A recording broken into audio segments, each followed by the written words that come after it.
Hey guys, I'm Ashton White, and this week on Ask Ashton, we're going to be talking about Facebook pixel codes.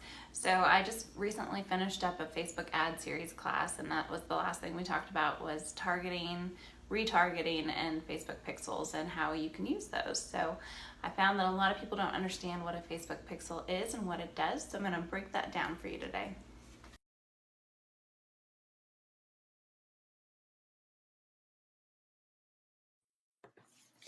A Facebook pixel is a piece of code that you place on the back end of your website that allows you to measure the effectiveness of your advertising.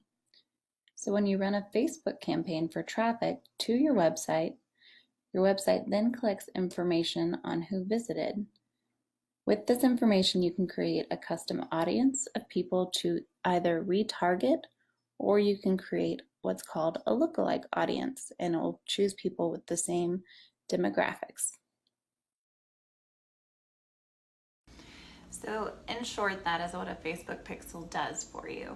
Now, the main reason I would say that you really want this is because you're already paying money to capture people's attention and get them to go to your website, right?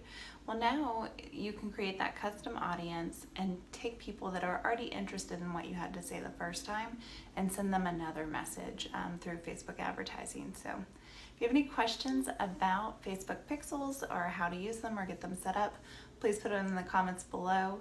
Otherwise, stay tuned for next week's Ask Ashton.